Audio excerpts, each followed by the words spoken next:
Hey, I have a quick, really cool story to share.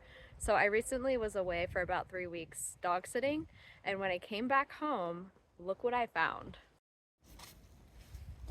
This was sitting next to a tree that I'll show you right now, which is also where my altar for the land is. So basically it's where I honor the spirits of the land and also have a water altar, and I put food out for the wild animals. And this, when I got home, was sitting right here, like that, right in that nook of this tree. And it wasn't there before. So here's a close-up of this bone. And if anyone knows what kind of bone it is, that's awesome. I do, because I actually have quite an interesting story about this animal, which is a turkey vulture. I know how it got there because look closely. Okay, so see those lines there where my thumb is pointing? Those are squirrel teeth indentation marks. So I know that this was left under that tree by the squirrels. So that's pretty cool. And the crazy thing about this is that while I was dog sitting, it was at a property that had beautiful, beautiful vultures flying like every afternoon and evening, and then they would end up roosting in pine trees like this one at night. And so, wow, the wind really just picked up. Look at that, look at the trees.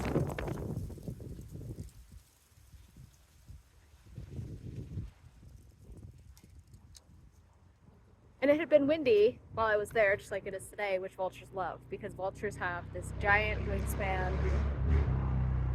Country life. Vultures have this giant wingspan that allows them to kind of float. To support their body, they have these amazing adaptations to their bone structures.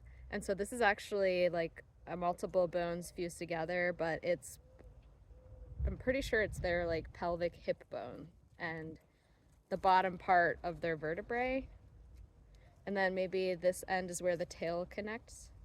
I think it's something like that. So while I was dog sitting during this 3 week period of time, I had been actually really connecting with vultures. So when I came back and found this on my altar to the land, it just felt like so meant to be. Like this was, like, what are the odds that the squirrels, the one being I was connecting with, and the vultures, the other being I was connecting with, would work together and literally give me a gift?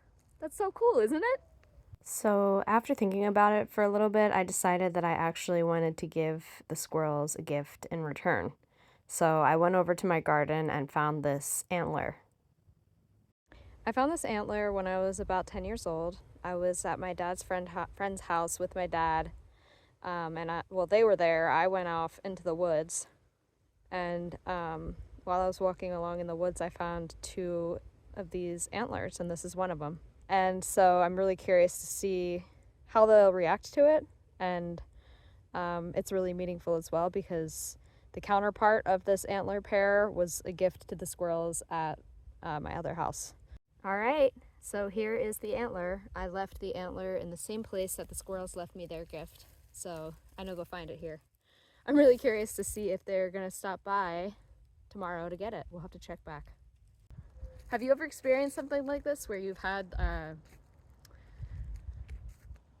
interaction with another being, non-human, that was just so clear? If so, I would love to know your experience. Okay, so that's my story. It got a little longer than I thought, but it's important to add the details. I hope you all are doing well, and you never know what you might find. All right, bye.